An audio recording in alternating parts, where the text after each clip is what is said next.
Viewers, আজকের ভিডিওতে আমি ব্যাঙ্গালোর শহরে একদিনে মোটামুটি কোন কোন মূল জায়গাগুলি বেরিয়েছি সেগুলি তুলে ধরব।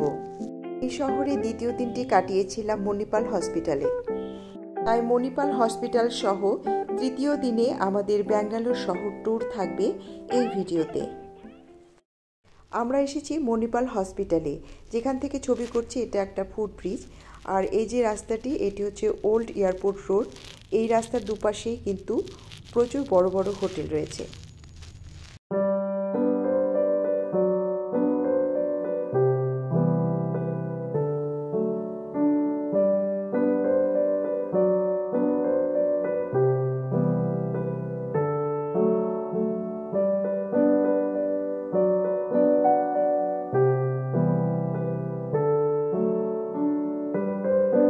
তাছাড়াও এই হোটেলগুলির আশেপাশেও কিন্তু আরও অসংখ্য ছোট বড় হোটেল রয়েছে। আমি ফুটব্রিজে দাঁড়িয়ে রয়েছি, এদিক দিয়ে উঠলাম, আর এই ফুটব্রিজটা দিয়ে উঠেই, ফুটব্রিজ দিয়ে পার হলেই এই মণিপাল হসপিটাল। মণিপাল হসপিটালের একদম সামনে দাঁড়িয়ে আছি, আর এসেই প্রথমেই এদিকে ফুড কোর্টটি চোখে পড়লো। আমরা আসছি একটু পরেই, ঠিক ঢুকেই ঠিক বাঁ পাশেই ফুড কোর্ট। হসপিটালে প্রবেশ করে এইরকম একটা ছবি। এর আগে আমি বেঙ্গালুরুর নারায়ণ হসপিটাল দেখিয়েছিলাম। নারায়ণ হসপিটালের ক্যাম্পাসটি যেহেতু অনেকটা এরিয়া জুড়ে, একটা সেন্টার থেকে আরেকটা সেন্টার যেতে হসপিটালই প্রোভাইড করা গাড়িতে যেতে হতো, তাই সেই হসপিটালের ভিডিওটি আমি শুধুমাত্র হসপিটালের উপরেই করেছিলাম। কিন্তু মণিপাল হসপিটালটি তা নয়, এখানে একই বিল্ডিংয়ের মধ্যে সমস্ত ডিপার্টমেন্টই রয়েছে। চলে এলাম হসপিটালের ফুড কোর্টে, আর এই হচ্ছে এখানকার হেসেল। সকালে ব্রেকফাস্টে নিয়েছিলাম ধোসা আর অ্যাপেল জুস, আর লাঞ্চে এখন বেঙ্গলি থালি নিয়েছি, একটা নর্থ ইন্ডিয়ান থালি নিয়েছি, আর কাঠফুড। দেখি, এই হচ্ছে বেঙ্গলি থালি, আর এটা হচ্ছে নর্থ ইন্ডিয়ান থালি। এখানে একটু চিলি পনির আর কাঠফুড। আজকে সকাল থেকে আমরা মণিপালের যে ফুড কোর্ট, মণিপাল হসপিটালের যে ফুড কোর্ট, ওখানেই খাচ্ছি। দারুণ হেলদি, টেস্টি। প্রচণ্ড কড়া রোদ, এই কড়া রোদে হেঁটে যাচ্ছে আমি হোটেলের দিকে। এবার তৃতীয় দিনে ব্যাঙ্গালোর শহর ট্যুরে বেরিয়েছি। আমরা প্রথমেই চলে এলাম ইতিহাস প্রসিদ্ধ ব্যাঙ্গালোরের লালবাগ দর্শনে, যা পর্যটকদের কাছে অবশ্যই একটি দ্রষ্টব্য গার্ডেন। 240 একর জমির উপর এই বাগানটি রয়েছে। এই বাগানের মূল কিছু অংশ দেখানোর জন্য কিন্তু অনেক যেহেতু বড়, সেটা সম্ভব নয়, তাই আমরা এই গাড়িগুলো একটা নিয়ে নেব। আমরা ততক্ষণেই ওপরে কি আছে এদিক দিয়ে গিয়ে সেটা একটু দেখে নিই, কারণ গাড়িগুলোতে না প্যাসেঞ্জার ভরে তবেই নেবে, আর আমরা যেহেতু 3 জন, তাই বললো কিছুক্ষণ ওয়েট করতে, যাতে সবাইকে নিয়ে যাওয়া যায়। এই টাইমটা আমরা একটু এদিকটা দেখে নিই। এই যে কাটা পাথরের সিঁড়ি বেয়ে উপরে উঠে এলাম, এটি হচ্ছে লালবাগ শিলা বা লালবাগ রক। এটি পৃথিবীর প্রাচীনতম শিলাগুলির মধ্যে অন্যতম। জিওলজিক্যাল সার্ভে অফ ইন্ডিয়ার মতে এই শিলাটি 300 কোটি বছরের চেয়েও পুরনো। এইখান থেকে চারিদিকে সুসজ্জিত বাগানটি কিন্তু দেখে নেওয়া যেতে পারে। এই পাশে বর্ষার সময় এখানে একটা জল থেকে একটা লেক তৈরি হয়, যদিও এখন লেকের কিছুই বোঝা যাচ্ছে না, কোনো জল টল নেই, কিন্তু বর্ষায় এটা লেকের রূপ ধারণ করে আর কি।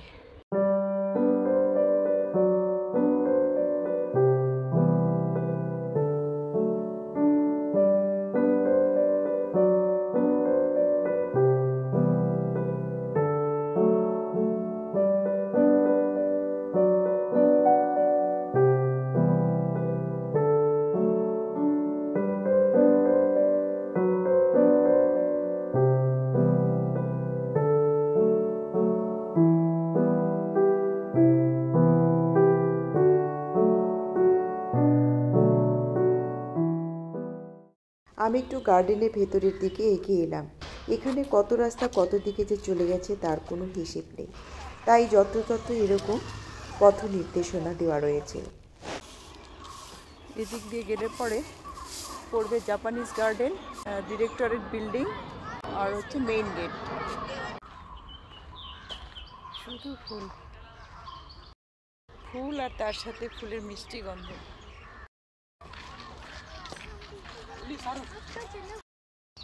প্রখর রোদে সূর্যের দিকে তাকাতে পারছি না, আর এখানে সব সূর্যমুখীরা সূর্যের দিকে মুখ করে রয়েছে।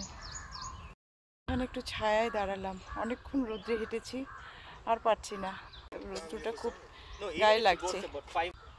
খুব সুন্দর সুন্দর ফুল, সুন্দর সুন্দর গাছ, চারিদিকটা খুবই সুন্দর। পাখির ডাক সব থেকে ভালো লাগছে, আর ফুলের গন্ধ। দেখি এবার যদি ওরা গাড়ি পেয়েছে তো গাড়িতে বাকিটা ঘুরে নেব, আর যদি না পেয়ে থাকে তাহলে আর ঘুরছি না লালবাগে। ফাইনালি আমরা একটি গাড়ি নিতে পেরেছি, আর রিদিজার পছন্দ অনুযায়ী গাড়িটার পেছনের সিটটাই আমরা তিনজনে বসে নিয়েছি। এবার আমরা একটা গাড়ি নিয়ে নিলাম, এই গাড়িতে করে এবার সম্পূর্ণ লালবাগটি ঘুরে নেব। পার হেড 100 টাকা করে টিকিট এই গাড়িতে। 240 एकड़ लालबाग। ये गाड़ी 4 किलोमीटर जाता है, 2-3 पॉइंट में रुकेगा, उतर के फोटो लेना। टोटल राइड 40 मिनट्स है। इसका अंदर क्या क्या है सब कुछ बताता है, ये बताता है। गाइड के लिए आपका कुछ से लास्ट में देखिए। कोई बात ओके। ये लालबाग बनाया टिप्पू सुल्तान पिताजी हैदर अली 1760 नहीं। सीधे राइट साइड ओरेक्टर building that is called pigeon house, कबूतर का घर। अच्छा 1760 में no mobile no postman, send the message in the pigeon from Lalbagh with to Kabutar. Mysore to Lalbagh, look like the postman.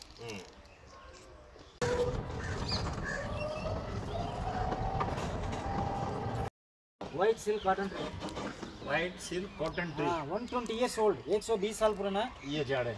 ये कॉटन में कपड़ा नहीं बनाता है, बेड का पिलो का यूज करता है, बेड का पिलो का क्या यूज बात है। हाँ very very important place, this is called glass house. Glass see small, इसका बनाया ब्रिटिश गवर्नमेंट 1889। शीश महल। हाँ 1889 बिल्ड बाय ब्रिटिश। 1889 इसके अंदर एक साल में 2 बार नेशनल फ्लावर एग्जीबिशन चलता है, 26 जनवरी 15 अगस्त में 10 डेज होता है, 10 दिन होता है। अभी है चालू है। इसका अंदर अभी अंदर अलो नहीं है, बाहर से तो फोटो लेना, इधर 5 मिनट रुकेगा, उतर के फोटो ले लो। এটি হচ্ছে লালবাগের আরেকটি মূল আকর্ষণ, শীষমহল বা গ্লাস হাউস, যার পুরোটাই লোহা এবং কাচের কাঠামোর উপর তৈরি এবং লন্ডনের ক্রিস্টাল প্যালেসের আদলে নির্মিত। প্রতি বছর 15ই আগস্ট এবং 26শে জানুয়ারি এর ভেতরে এবং বাইরে ফ্লাওয়ার শো করা হয়। সে সময় এখানকার আলোকসজ্জা এবং বাইরে তার আলোক বিচ্ছুরণ নাকি দেখার মতো। তবে এর ভেতরে সাধারণ মানুষের প্রবেশাধিকার নেই। আর এর ঠিক সামনেই রয়েছে ফুলে ফুলে সুসজ্জিত একটি বাগান।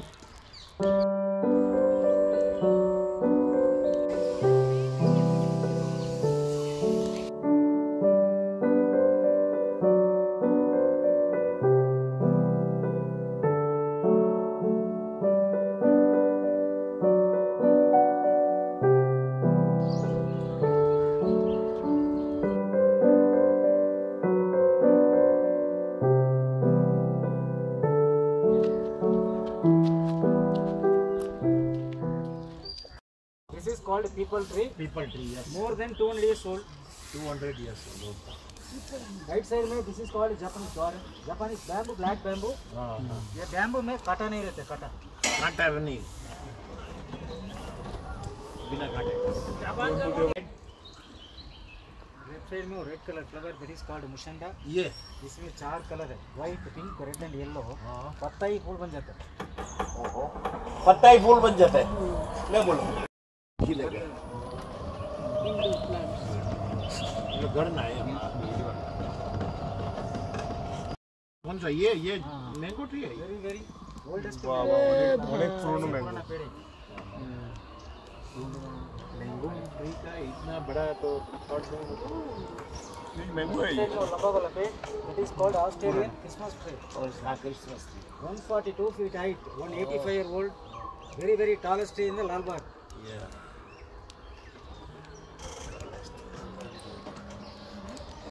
वेस्ट बेंगाली आसामिस आचार बनाते हैं। ওই যে কি বলো তো এটা, কি বলে জানি, চালতা। ও আচ্ছা আচ্ছা।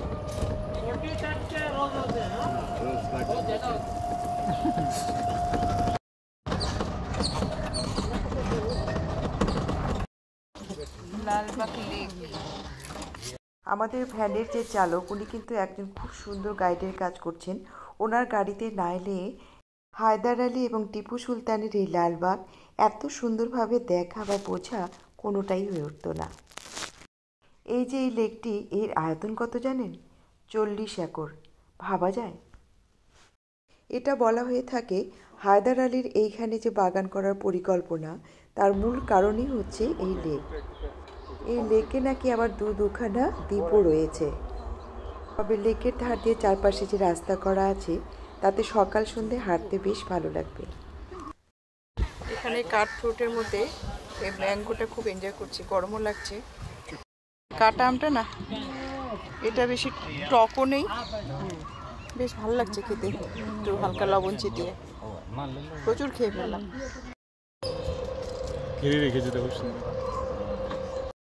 ও এই যে শেপগুলো করেছে না, এই যে এগুলা, এটা হাতি বানাবে বোধ হয়। এক একটা শেপ করছে, তৈরি করছে।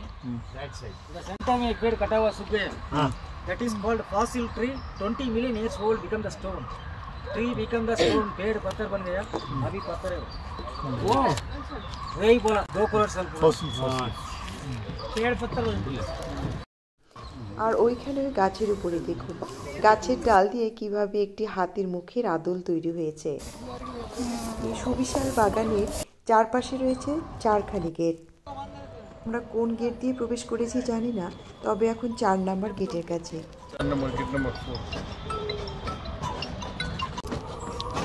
ডিরেক্টরের টপ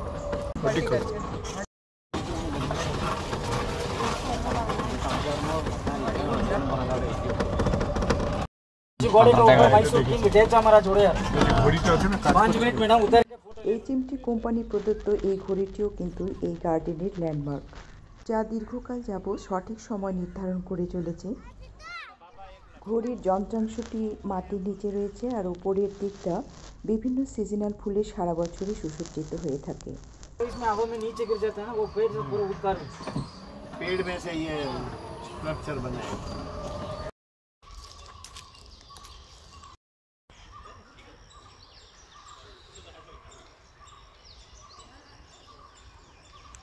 এগুলো সব কাঠের গুঁড়ি দিয়ে বানিয়েছে। দেখুন,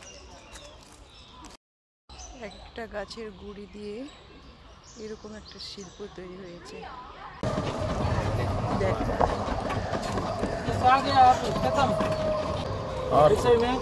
नेचुरल ग्रेनाइट रॉक, इसके ऊपर टेम्पल का बड़ा table, just only table, no temple. थोड़ा इधर रुको, इधर लेफ्ट साइड में बोनसाई पार्क।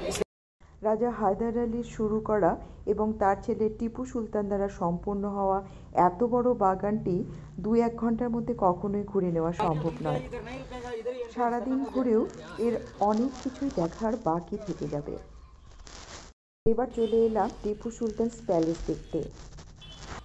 এই প্যালেস টিপু সুলতানের গ্রীষ্মকালীন আবাসন, যার নির্মাণ কাজ শুরু করেছিলেন পিতা হায়দার আলী এবং কাজ সম্পূর্ণ করেন পুত্র টিপু সুলতান।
ইতিহাসে আমরা টিপু সুলতান, হায়দার আলী এদের কথা পড়েছি, তাদের সেই প্রাসাদে ঘুরছি, এটা সত্যি আমার কাছে খুব অদ্ভুত লাগছে, খুব আশ্চর্য হচ্ছে নিজে নিজেই যে আমি সেই প্রাসাদে, তারা নেই, আমি ঘুরছি এবং তাদের ছোঁয়া এই সমস্ত সব কিছুতেই রয়েছে।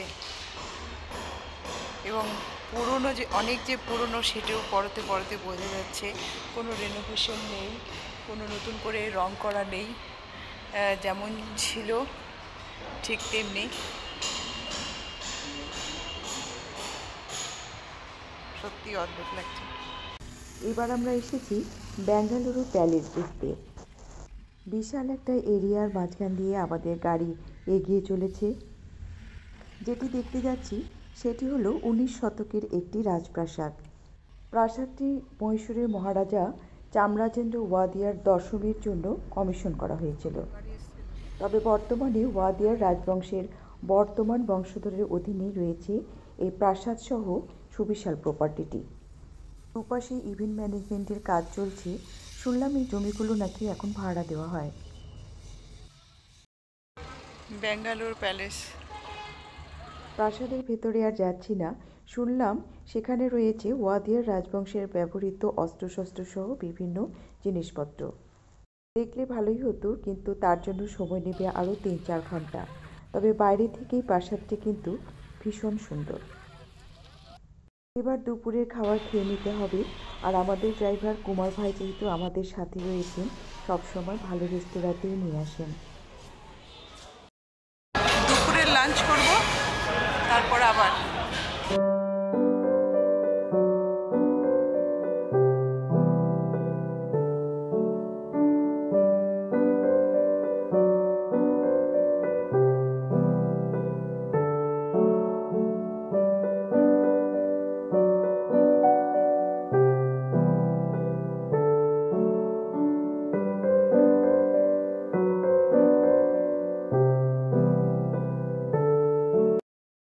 नहीं करते देखने के लिए ऐसा ना drop point straight right dropping point उधर है। अच्छा ठीक है, इधर क्या है वही तो जो था वो क्या है? और कंपनी रहेगा। ये ड्रॉप ऑफ 1 ऑफिस है ये ना इनको ठीक है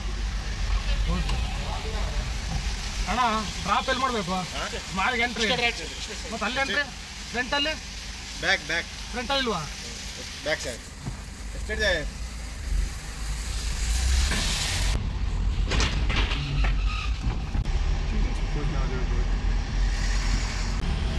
इधर भी एंट्रेंस है। বেঙ্গালুরুর এখন যে শপিং মলটাতে এলাম, কালকে শুনেছিলাম এটা নাকি এশিয়ার সব থেকে বড় শপিং মল, কিন্তু আজকে আবার যে ড্রাইভার আমাদের আছেন উনি বলছেন না না এশিয়ার বোধহয় নয়, এটা দক্ষিণের সব থেকে বড় শপিং মল। তো যাই হোক, এটা বেঙ্গালুরুর বড় শপিং মল সেটা তো বুঝতেই পারছি। চলুন একটু ভিতরে যাই। মলের পেছনের গেট দিয়ে আমরা ভেতরে যাচ্ছি, যেহেতু কার পার্কিংয়ের ব্যাপারটা এই দিকটাতেই রয়েছে। তবে পরে জেনেছি দক্ষিণ ভারতের সবথেকে বড় শপিং মল হলো ম্যান্ট্রি স্কোয়ার, যেটা কিনা ব্যাঙ্গালোরেই রয়েছে। যাই হোক, সেটা আর আমাদের দেখা হলো না, আপাতত এটাই করে দেখি।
এই শপিং মলটিও কিন্তু অনেক বড় এবং ভেতরটা অপূর্ব সুন্দর। আর এই হলো মলের সামনের দিক দিয়ে প্রবেশপথ। যাই হোক, এবার আমরা হোটেলে ফিরছি। আর ফেরার পথে হোটেলের কাছে রয়েছে একটি প্রাচীন শিব মন্দির, সেখানে প্রণাম সেরে আজকের ব্যাঙ্গালোর শহর ট্যুর এখানে শেষ করছি। আগামীকাল যাব মাইসোর বা মহীশূর, সেখানে কি কি দেখছি সবই আপনাদের সাথে শেয়ার করতে থাকবো। ততক্ষণের জন্য আপনারা সবাই খুব ভালো থাকুন, সুস্থ থাকুন।